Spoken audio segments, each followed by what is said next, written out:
Hola, buenas noches.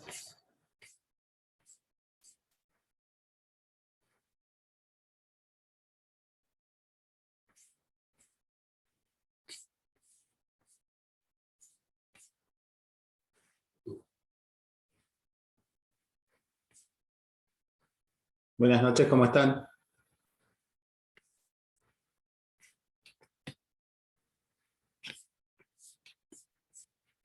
¿Me escuchan?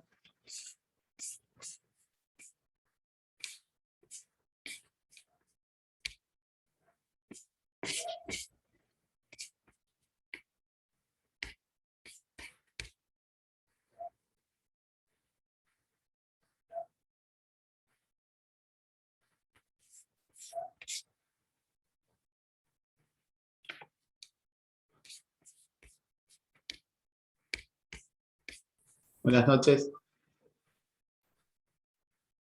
Hola, buenas noches. ¿cómo están? Disculpen que Bien. no podía entrar al Zoom, por eso tardé unos minutos.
¿Pudieron ver la clase anterior, la número 17, sobre agua subterránea?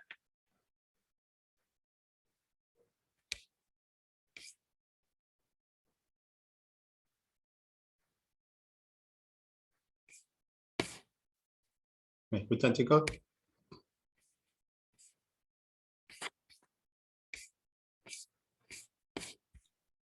Yo no lo pude ver, profe, me atrasé con todas las materias, así que estoy entregando los trabajos ¿Está bien? atrasados. Bueno, podemos hacer un repaso de la clase anterior rapidito y continuamos con esto. Si no, así pueden comprender un poco mejor. También de ahí la presentación, ¿no? Sí, sí. Sí, profe.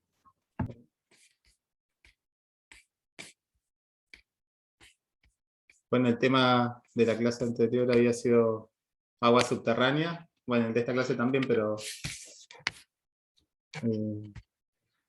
esto era como lo básico de lo que es todo el tema de agua subterránea. Y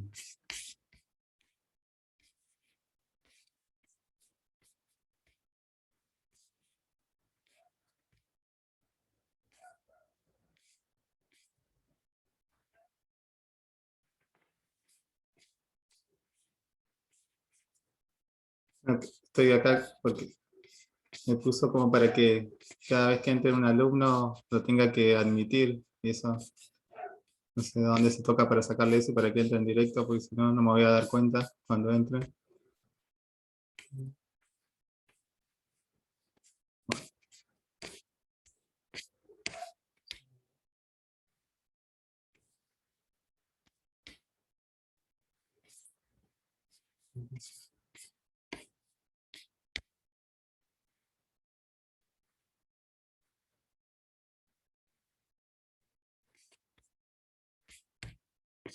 Bueno, comenzamos entonces.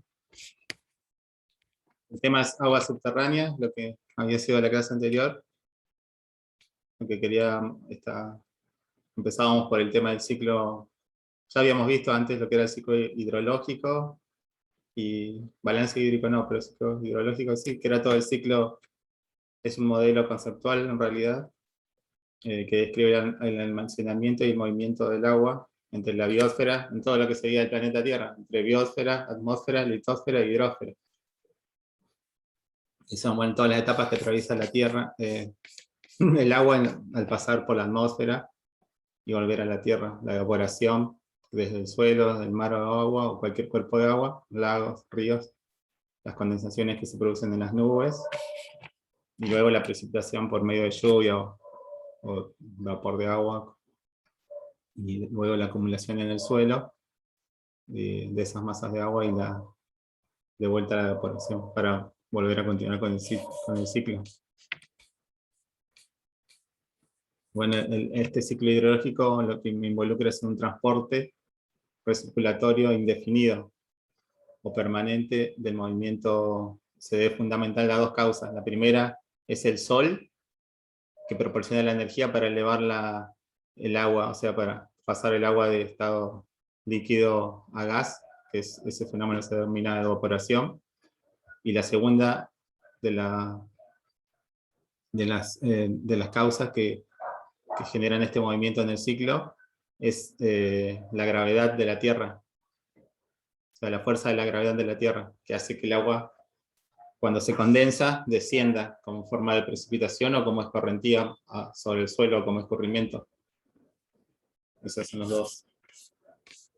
dos fundamentos que generan este movimiento del ciclo hidrológico.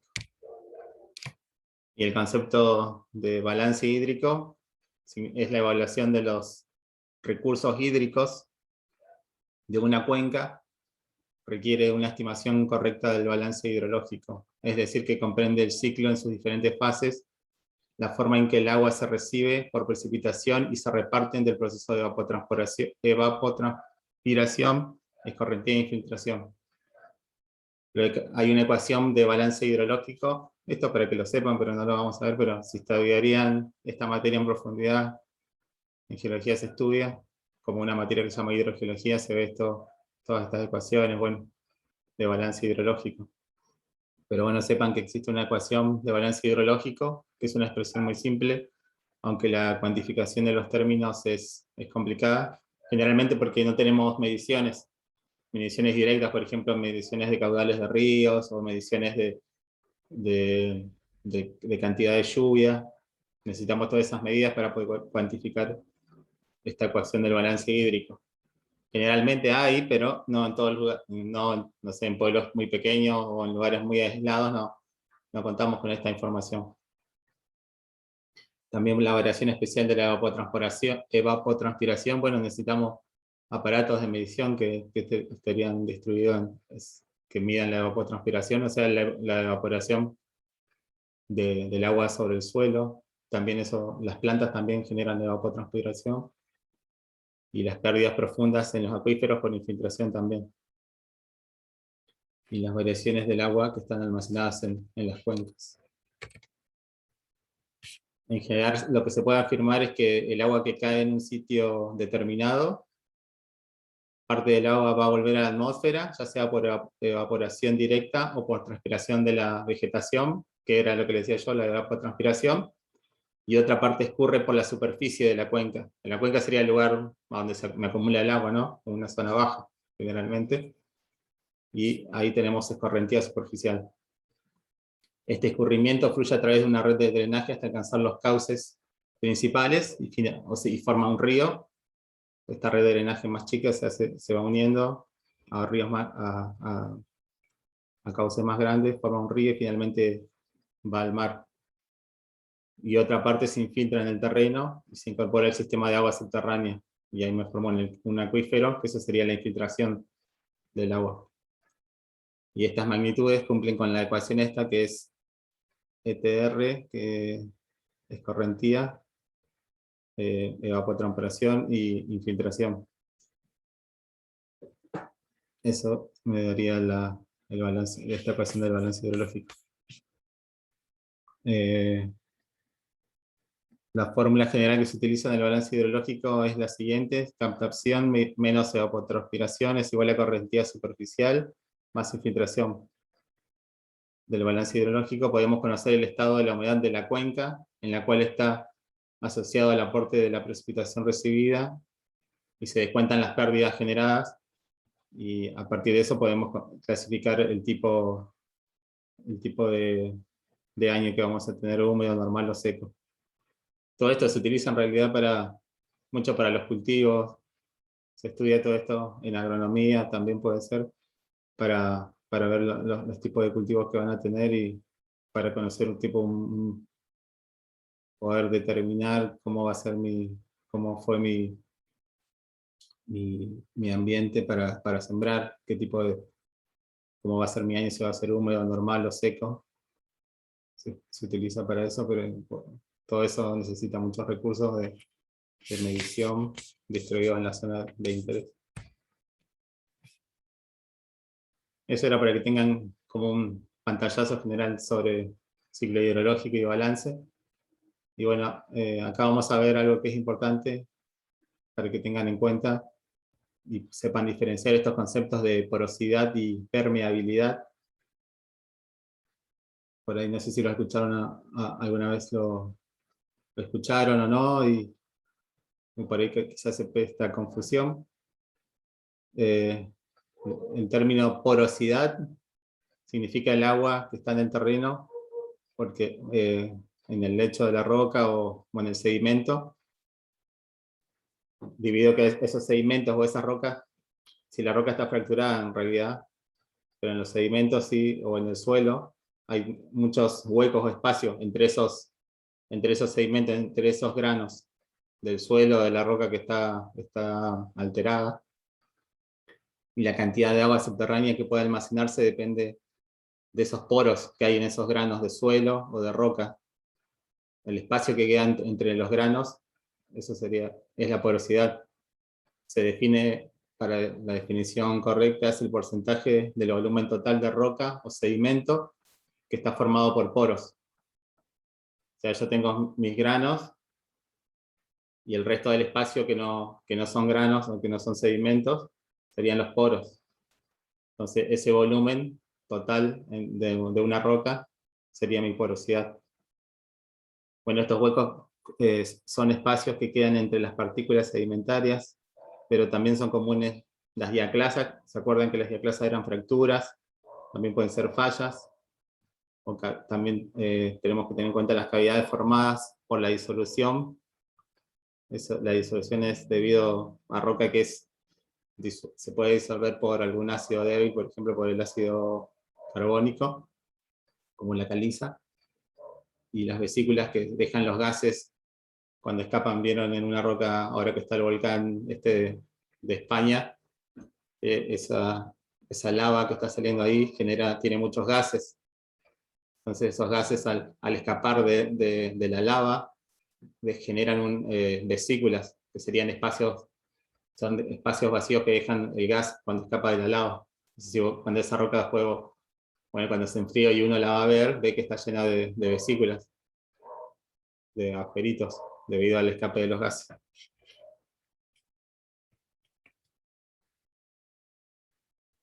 Bueno, las variaciones de la porosidad pueden ser grandes.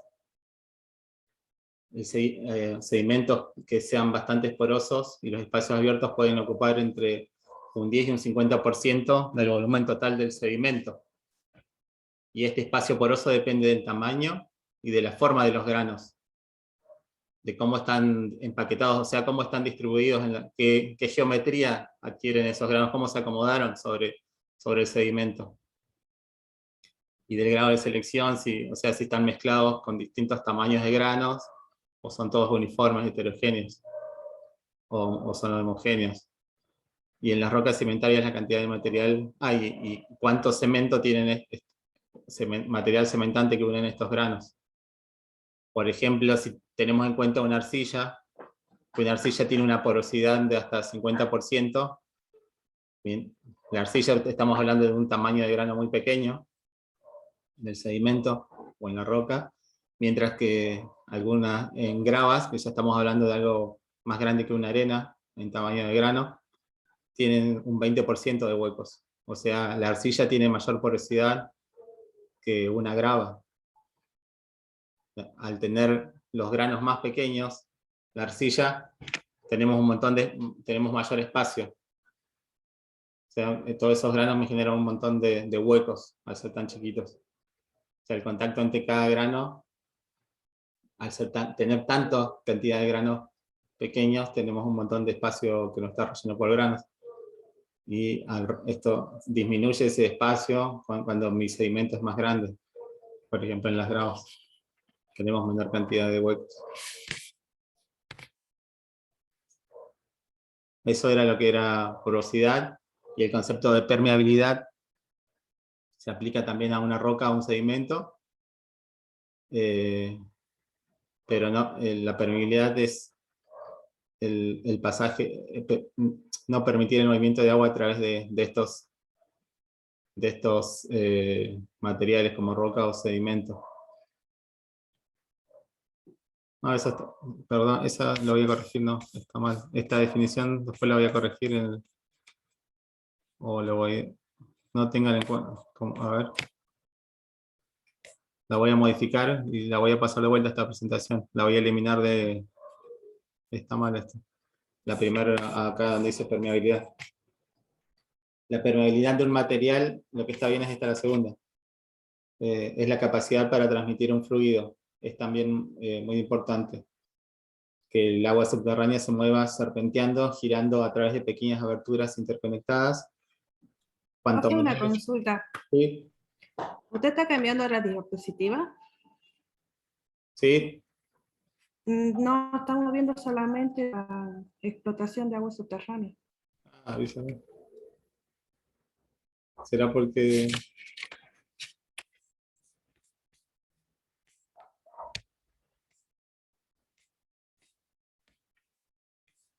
Avísenme, chicos, por favor.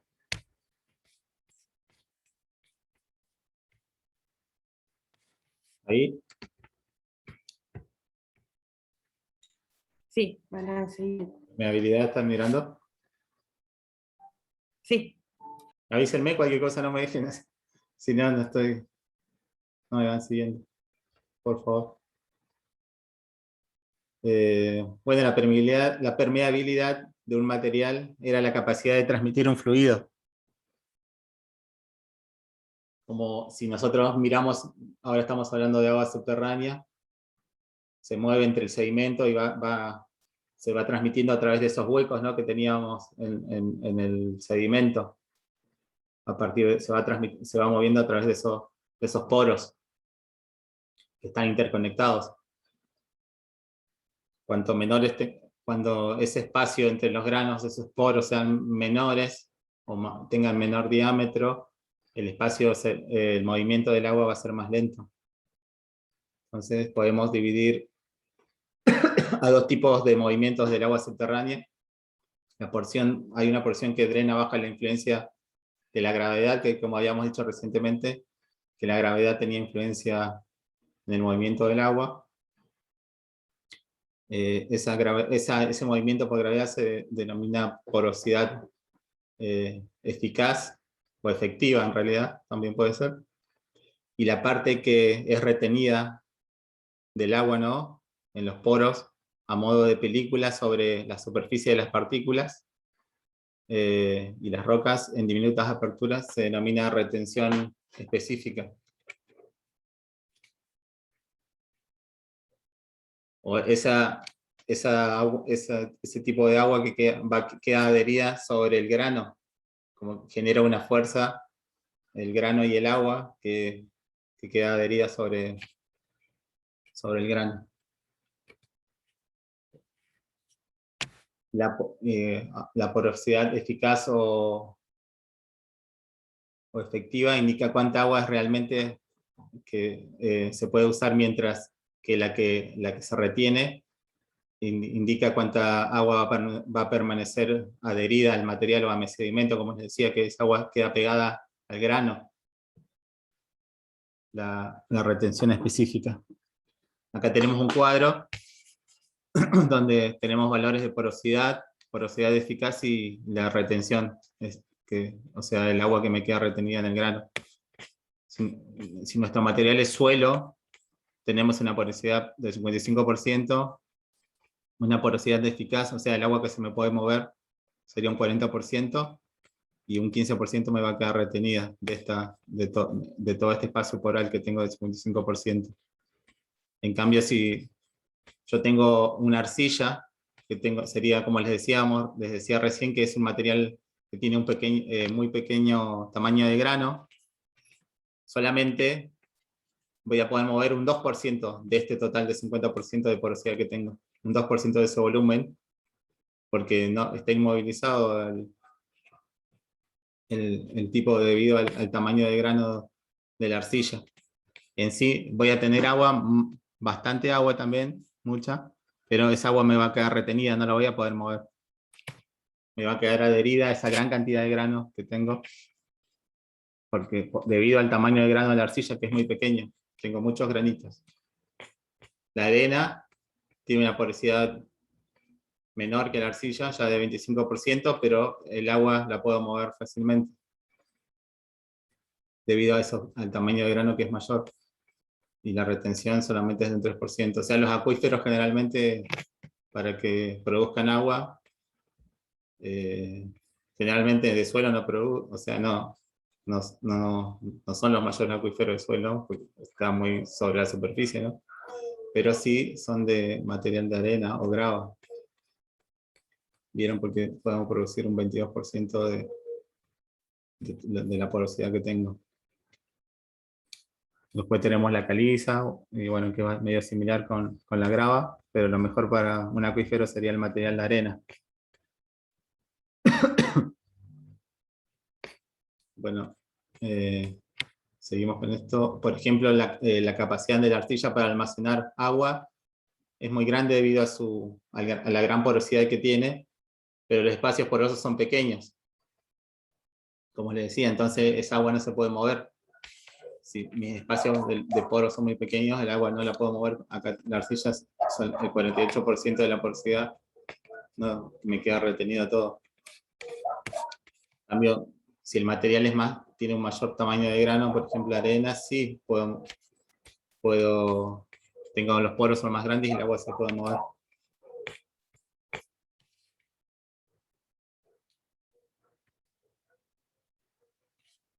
Bueno, ahora vamos a hablar ya de acuíferos, que sería un acuífero freático y combinados. Si nosotros tenemos rocas o sedimentos que son permeables, o sea que dejan pasar el agua, y transmiten libremente el agua subterránea, se denominan acuíferos. Las arenas y las gravas son como veíamos ahí en el cuadro anterior, son los ejemplos más comunes porque tienen la capacidad de transmitir el agua libremente. Y bueno, este movimiento de agua subterránea entre el sedimento o en la roca es muy lento, se produce de poro a poro, y la energía que hace mover este movimiento de agua subterránea es la fuerza de la gravedad. En respuesta a la gravedad, el agua se mueve desde las áreas donde el nivel freático es elevado a zonas donde este es bajo. O sea, el nivel freático es cuando yo estoy en el agua, o sea, estoy en el sedimento subterráneo, es a donde mi sedimento está saturado de agua, o sea, está todo lleno de agua.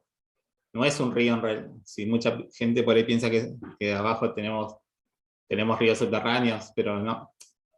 Puede haber, pero es como muy raro, pero generalmente los acuíferos son todos un montón de granitos, como estábamos viendo recién, de sedimento, de distinto tamaño de grano, generalmente arena, como dice ahí, o grava, pero entre los poros de estos sedimentos, ahí tenemos el agua. Y eso cuando está saturado, todos esos poros están llenos de agua, la parte superior donde empieza esa saturación de agua se denomina nivel freático.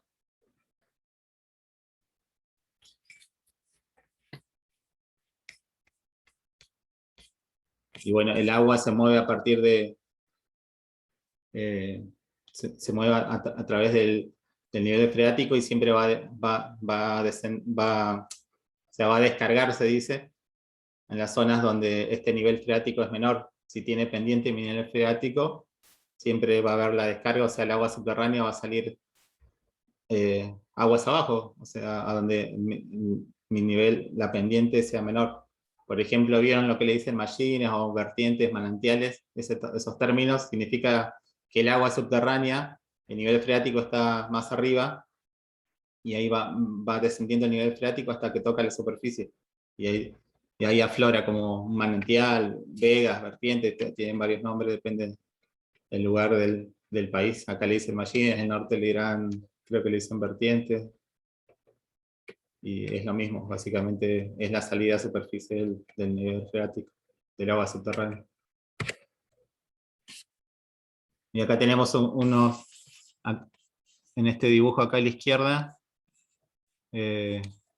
las zonas, podemos ver las zonas, ¿no? Acá le decía yo a ustedes el nivel freático, que es la zona donde está saturada con agua los granos. Estos son mis granos, los que están, bueno, en color marrón, claro. Y entre los granos me quedan los poros. Todo esto que está en celeste representan los poros que están llenos de agua. Y si mi nivel freático, esto está todo celeste, todos estos poros, acá está saturado de agua. Y la parte superior de esta saturación de agua es el nivel freático.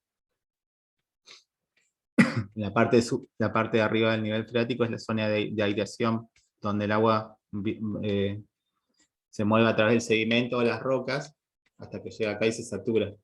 Se mueve por gravedad. Acá los poros tienen aire y tienen agua, pero no están saturados como acá, con agua, como se ve acá en el dibujo.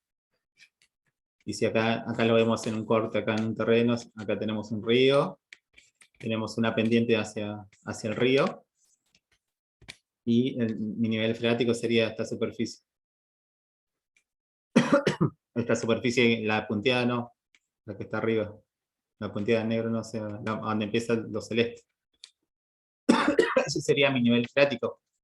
Pero el nivel freático se ve influenciado por la infiltración del agua. Entonces, en épocas de lluvia, mi nivel freático sería el máximo, sería este, pero si yo tengo épocas de sequía, y bueno, el nivel freático viene por acá y va a descargar a las zonas de menor pendiente, sería en este bajo donde corre un río, va a alimentar el río. ¿Cierto? Y en épocas de sequía, por ejemplo en verano, si vivimos en una zona árida y no llueve mucho, mi nivel freático va a descender, y ahí va a caer en esta línea punteada negra. Esto es lo que por eso me dice nivel freático durante una época de sequía. Ya bueno, acá tenemos algo similar, donde ven el flujo del agua subterránea hacia la zona baja, hacia la zona de descarga se denomina. Estas flechas me indican el movimiento de agua, y mi nivel freático sería este. Esto tiene como un equilibrio en realidad sobre la lluvia y lo que descarga. Es un equilibrio.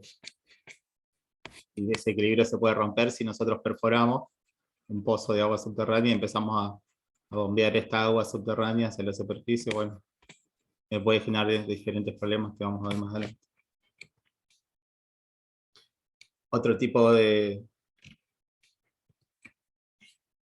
como les decía recién, los manantiales de estructuras que se me forman. Se trata de agua que fluye libremente desde el terreno en todo tipo de climas, en una cantidad aparentemente inagotable, pero sin un origen obvio. Pero cuando el nivel freático toca la superficie terrestre, se produce un flujo natural de la salida del agua subterránea, que se denomina manantial o fuente. Era lo que les decía recién, que el nivel freático toca la superficie, y el nivel freático va hacia los lugares más bajos también, donde hay menor pendiente. Al tocar la superficie, sale a la superficie esa agua subterránea, y forma un manantial o una fuente. Bueno, los manantiales se forman cuando un acuífero que está confinado detiene la circulación descendente del agua subterránea y obliga a moverse lateralmente. Y bueno, es en la zona donde aflora un estrato que es permeable, porque si no fuese permeable no podría salir esa agua a la superficie, y aparece como un manantial o un acuicludo, se sitúa por encima del nivel freático principal. Conforme el agua se filtra hacia abajo, una porción de ella es interceptada por el acuicludo, creando así una zona local de saturación y un nivel freático colgado. Porque acá tenemos lo que estábamos haciendo recién, la imagen así se entiende mejor. Un acuicludo significa esto, es un nivel freático que está colgado. Porque acá tenemos una roca, este es todo mi acuífero principal, sería lo de abajo. Pero acá tengo como un acuífero, un nivel freático colgado, porque acá tengo una roca que es impermeable, entonces cuando esta agua baja, se me forma acá como un acuífero freático, le dicen, colgado, porque esta roca que forma el acuicludo es impermeable y no me deja que el agua pase para abajo. Entonces, esto me puede formar también un manantial cuando esta superficie toca, cuando este acuicludo toca la superficie, me va a generar un manantial también.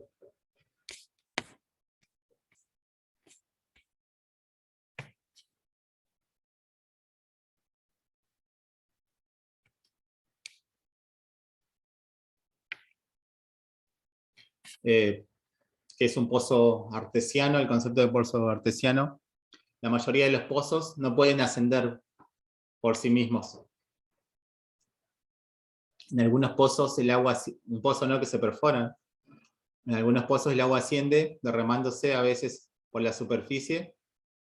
Estos pozos son abundantes en la región de Artois, en el norte de Francia, y por eso se denominan así a estos pozos autoascendentes o artesianos significan. Estos son como como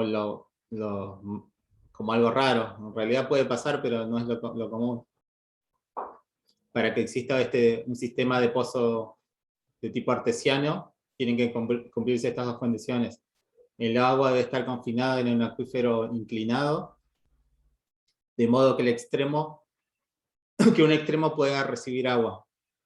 Y debe haber acuicludos encima y debajo del acuífero, o sea, debe estar confinado, no sea del agua, solamente puede entrar por el lateral, tiene que tener pendiente y la roca que está por encima y por abajo, en casi toda su superficie, tiene que ser impermeable, o sea, no tiene que dejar salir esa agua, entonces el agua queda como confinada ahí, para evitar que el agua escape. Y cuando se pincha esa capa intermedia que está entre las dos capas impermeables, la presión creada por el peso del agua situada por encima obligará al agua a elevarse hasta un nivel que se llama nivel piezométrico. Ahí tenemos el dibujo. El área de recarga sería, en este caso, una zona de valles en una montaña, por donde se recarga mi acuífero.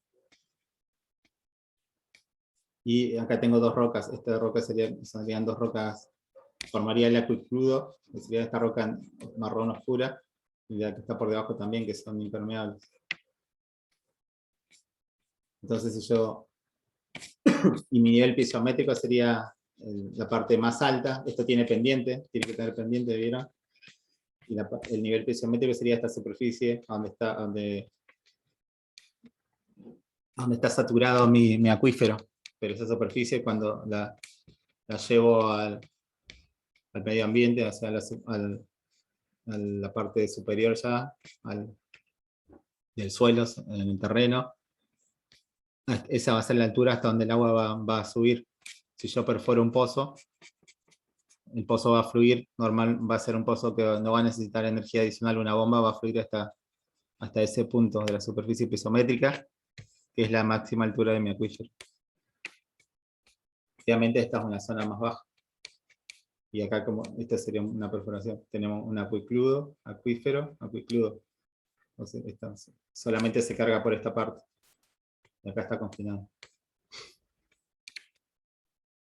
Bueno, acá tenemos una extensión de cómo sería mi pozo, la zona de recarga.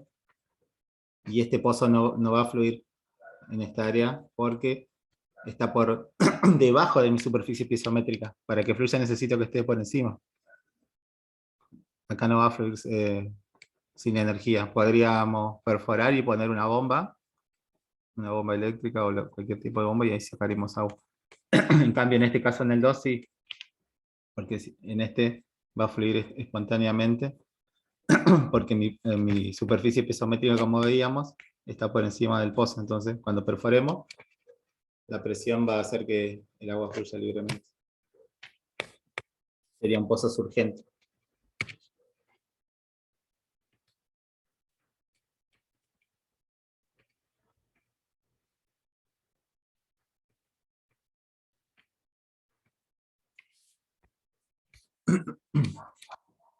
Si se corta, nos volvemos a conectar.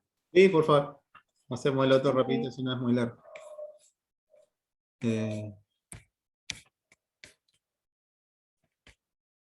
¿Pueden ver ahí? También de explotación de agua subterránea. Sí. Bueno, continuamos con esto. Ahora vamos a ver cómo se explota el agua subterránea. El método más conocido para la explotación del agua subterránea es realizando un pozo, perforando el terreno o la roca, y en la zona de saturación, como veíamos, en la zona y llegar a esa zona de saturación donde todos los granos están llenos de agua. Los pozos sirven a modo de pequeños depósitos a los cuales migra el agua. Cuando yo perforo, el agua se va a dirigir hacia la zona del pozo, porque estoy estoy igualando presiones, la de la superficie con la que tengo a la profundidad que perforé el pozo. Entonces el agua va a fluir a las zonas siempre de menor presión. Como veíamos, si el acuífero estaba confinado y estaba arriba del nivel piezométrico, no necesito una bomba porque el agua va a salir sola, pero si no tengo esa situación voy a necesitar una bomba.